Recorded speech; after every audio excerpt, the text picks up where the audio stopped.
നമുക്കറിയാവുന്നതുപോലെ കേരളത്തിൽ ഉൾപ്പെടെയുള്ള പരിസ്ഥിതിലോല പ്രദേശങ്ങളിൽ മാറ്റം വരുത്താതെ കേന്ദ്രം വീണ്ടും പശ്ചിമഘട്ട സംരക്ഷണത്തിനുള്ള കരട് വിജ്ഞാപനം ഇറക്കിയിരിക്കുകയാണ്. 2014 മുതൽ ഇത് 7ാം തവണയാണ് കരട് വിജ്ഞാപനം ചെയ്യുന്നത്. സംസ്ഥാനങ്ങൾ നൽകിയ നിർദ്ദേശങ്ങളും 6ാമത്തെ കരട് വിജ്ഞാപനത്തിലെ പിഴവുകളും വനം പരിസ്ഥിതി മന്ത്രാലയം രൂപീകരിച്ച സമിതിയുടെ പരിഗണനയിലാണ്. അതിനാലാണ് വീണ്ടും കരട് വിജ്ഞാപനം ചെയ്യുന്നത് എന്നാണ് സർക്കാർ വ്യക്തമാക്കുന്നത്. ഇത് സംബന്ധിച്ച് പശ്ചിമഘട്ട സംരക്ഷണത്തിന് കസ്തൂരിരംഗൻ സമിതിയുടെ ശുപാർശകളുടെ അടിസ്ഥാനത്തിൽ 2013 നവംബർ 13 ഇറക്കിയ ഉത്തരവാണ് ഇപ്പോൾ പ്രാബല്യത്തിലുള്ളത്. ഈ ഉത്തരവിൽ കേരളത്തിനായി 2018 ഡിസംബറിൽ ഭേദഗതി വരുത്തി. ഇതനുസരിച്ച് 9993.7 ചതുരശ്ര കിലോമീറ്ററാണ് സംസ്ഥാനത്ത് നിയന്ത്രണങ്ങൾ ബാധകമാകുന്ന ESC മേഖലയുള്ളത്. കേരളത്തിന് 131 വില്ലേജുകളിലായി വനഭൂമി ഉൾപ്പെടെ 9993.7 ചതുരശ്ര കിലോമീറ്റർ പ്രദേശമാണ് പരിസ്ഥിതിലോല മേഖലയിൽ ഉൾപ്പെട്ടിരിക്കുന്നത്. ഇടുക്കി, വയനാട് ജില്ലകളിലെ 31 വില്ലേജുകളെ ESI പരിധിയിൽ നിന്ന് പൂർണ്ണമായി ഒഴിവാക്കണമെന്ന ആവശ്യം പരിഗണിക്കപ്പെട്ടില്ല.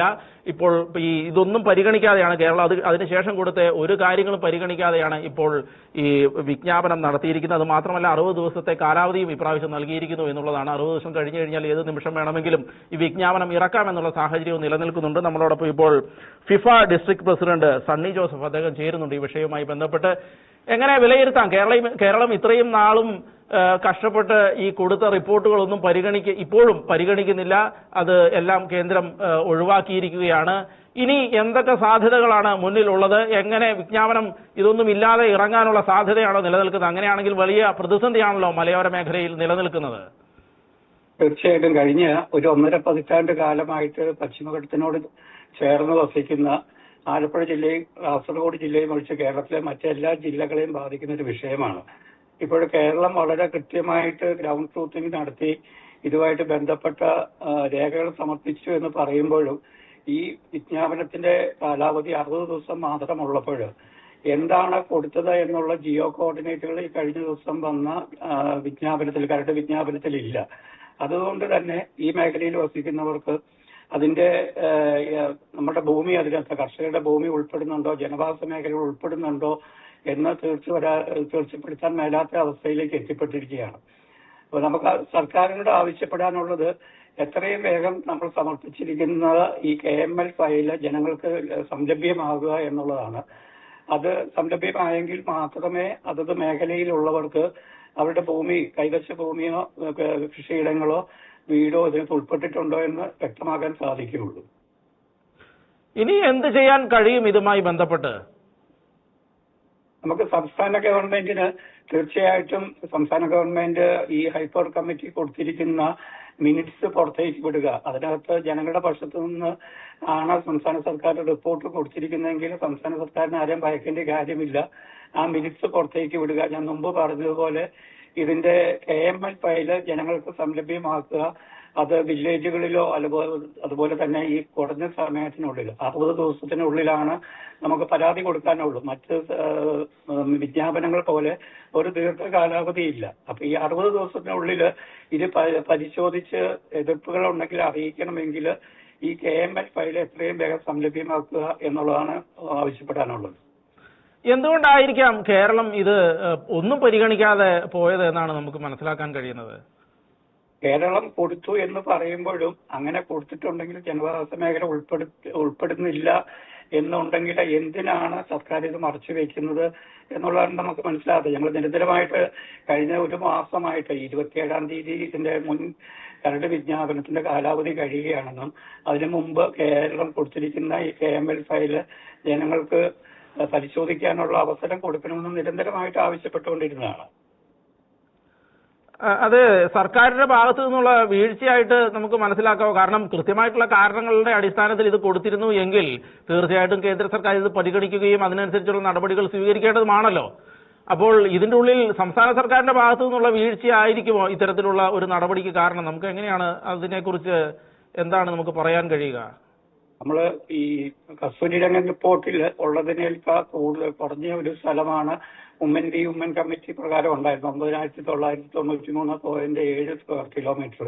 പക്ഷെ അതിനകത്ത് ജനവാസ മേഖലകൾ ഉൾപ്പെട്ടിട്ടുണ്ട് എന്ന് സംശയിക്കുന്നത് കൊണ്ടാണ് ഏതാണ്ട് 3.5 ലക്ഷം ഏക്കർ സ്ഥലം ഉൾപ്പെട്ടിട്ടുണ്ടെന്നുള്ളതാണ് മനസ്സിലാക്കുന്നത്. അപ്പം സ്വാഭാവികമായിട്ടും ഇതിലെ ജനവാസ മേഖലകൾ അല്ലെങ്കിൽ കൃഷിയിടങ്ങള് ആൾക്കാർ വസിക്കുന്ന ഭൂമി ഉൾപ്പെട്ടിട്ടുണ്ടോ എന്ന് പരിശോധിക്കാതെ അന്തിമ വിജ്ഞാപനം വന്നു കഴിഞ്ഞാൽ നമുക്കിത് കോടതിയിൽ പോലും ചോദ്യം ചെയ്യാൻ കഴിയില്ല. കാരണം കോടതി പറയുക ഇത് കഴിഞ്ഞ 1.5 പതിറ്റാണ്ട് കാലമായിട്ട് നിരവധി തവണ, ഇതിപ്പോ 7ാമത്തെ പ്രാവശ്യമാണ് ഈ കരട് വിജ്ഞാപനം പുറപ്പെടുവിക്കുന്നത്. അപ്പൊ അതുകൊണ്ട് കോടതിയിൽ പോയാലും നമുക്കൊരു നീതി കിട്ടില്ല. സംസ്ഥാന സർക്കാരിന് അടിയന്തരമായിട്ട് കേന്ദ്ര സർക്കാരിനോട് ഈ അന്തിമ വിജ്ഞാപനം പുറപ്പെടുവിക്കുന്നത് പിന്മാറണമെന്നും ആ സമയത്തിനുള്ളിൽ ഇത് കൃഷിഭൂമികൾ ഉൾപ്പെടുന്നില്ല, കൈവശ ഭൂമികൾ ഉൾപ്പെടുന്നില്ല എന്ന് വ്യക്തത വരുത്താനുള്ള ഒരു സാവകാശം കൂടെ കേന്ദ്ര സർക്കാരിൽ നിന്ന് വാങ്ങുവാൻ സംസ്ഥാന സർക്കാരിന് ബാധ്യതയുണ്ട്. ഇതിൽ പറയുന്നത് നമ്മളിപ്പോൾ സംസ്ഥാനം ആവശ്യപ്പെട്ടിരുന്ന 8590.69 ചതുരശ്ര കിലോമീറ്ററായി ഇത് ചുരുക്കണമെന്ന് പറഞ്ഞിരുന്നു. പക്ഷേ കേന്ദ്രം പറയുന്നു ഇടുക്കിയിലെയും വയനാട്ടിലെയും അതീവ പരിസ്ഥിതി പ്രാധാന്യമുള്ള മേഖലകൾ ഒഴിവാക്കാൻ കഴിയില്ല ഇതിൽ നിന്ന് എന്ന് പറയുന്നു. എന്ന് വെച്ചാൽ ഇത് ആദ്യം തന്നെ ഈ അതീവ പ്രാധാന്യമുള്ള പരിസ്ഥിതി ലോല പ്രാധാന്യമുള്ള മേഖലകളാണ് ഇതെല്ലാം എന്ന് സംസ്ഥാന സർക്കാരിന് അറിയാമായിരുന്നു, കൃത്യമായിട്ട് അറിയാമായിരുന്നു. അപ്പോൾ അതിനനുസരിച്ചുള്ള റിപ്പോർട്ട് സംസ്ഥാന സർക്കാർ കൊടുക്കേണ്ടതായിരുന്നു. എന്ന് വെച്ചാൽ ഈ റിപ്പോർട്ട് വന്നു കഴിഞ്ഞാൽ ഇനി ഈ മേഖലകളിലുള്ള ജനങ്ങൾ മുഴുവൻ കഷ്ടപ്പാടിലേക്ക് പോകേണ്ട അവസ്ഥയിലേക്കല്ലേ വരുന്നു. ഒരു പക്ഷേ ഈ കുടിയിറക്കപ്പെടേണ്ട ഒരു സാഹചര്യത്തിലേക്ക് പോലും എത്തേണ്ട ഒരു സാഹചര്യം നിലനിൽക്കുന്നില്ലേ? തീർച്ചയായിട്ടും ഞാൻ മുമ്പ് സൂചിപ്പിച്ചത് ഈ ഒരു 2 റിപ്പോർട്ടുകളിലെ തമ്മിലുള്ള ഒരു അന്തരം എന്ന് പറഞ്ഞാൽ ഏതാണ്ട് 1403.7 സ്ക്വയർ കിലോമീറ്റർ ആണ്.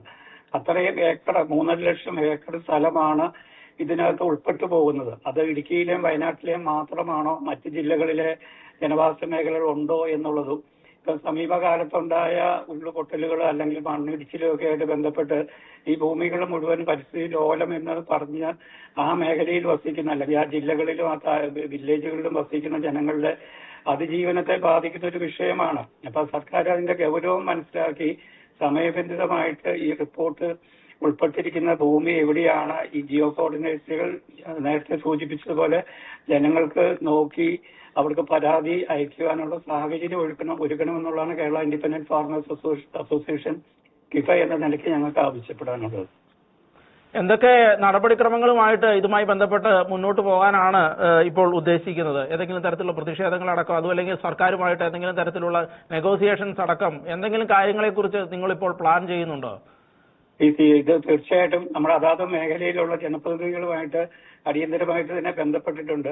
പരിസ്ഥിതി മന്ത്രാലയത്തിലാണ് ഈ നോട്ടിഫിക്കേഷൻ കേരളത്തിനെ സംബന്ധിച്ച് വരുന്നതെങ്കിൽ ബയോഡൈവേഴ്സിറ്റി ബോർഡിന്റെ സൈറ്റിലാണ് മുൻ നോട്ടിഫിക്കേഷന്റെ കാലത്ത് വന്നിരുന്നത്. അങ്ങനെ ഉണ്ടെങ്കിൽ ഈ മാപ്പ് അടിയന്തരമായിട്ട് അവിടെ പ്രസിദ്ധീകരിക്കുക എന്നുള്ളതാണ്. ഈ കരട് വിജ്ഞാപനത്തിൽ കേരളത്തിന്റെ ജിയോ കോർഡിനേറ്റുകൾ ഒന്നുമില്ല. 131 വില്ലേജുകൾ, അതിലിപ്പോ ഞാൻ പ്രദാനം ചെയ്യുന്ന പാലക്കാട് ജില്ലയിലാണ് 14 വില്ലേജുകളുണ്ട്. അട്ടപ്പാടി പോലെയുള്ള പ്രദേശങ്ങളിലെ 6 വില്ലേജുകൾ ഇതിന് ഉൾപ്പെടുകയാണ്. അതുപോലെ പാലക്കയം, പെരിയാരം, പുതുശ്ശേരി, മലമ്പുഴ, മുതലമട 1, മുതലമട 2, നെല്ലിയാമ്പതി, കിഴക്കഞ്ചേരി, അങ്ങനെ ഒരു 14 വില്ലേജുകൾ പാലക്കാട് ജില്ലയിൽ മാത്രം ഉൾപ്പെടുന്നുണ്ട്. സമാനമാണ് മറ്റ് ജില്ലകളിലെ അവസ്ഥ. അപ്പൊ അവിടെയുള്ള ജനങ്ങളുടെ അതിജീവനത്തെ ബാധിക്കുന്ന, ഭാവി ജീവിതത്തെ ബാധിക്കുന്ന, സ്വൈര്യ ജീവിതത്തെ ബാധിക്കുന്ന ഒരു വിഷയത്തിൽ അവിടെയുള്ള ജനപ്രതിനിധികൾ അതിന്റെ ഗൗരവം ഉൾക്കൊള്ളുകയും ഇത് സമയബന്ധിതമായിട്ട് ജനങ്ങൾക്ക് പ്രാപ്യമാക്കുകയും അതിനകത്ത് ആവശ്യമായ ഇടപെടലുകൾ നടത്തുകയും വേണമെന്നാണ് ഞങ്ങൾക്ക് ആവശ്യപ്പെടാനുള്ളത്.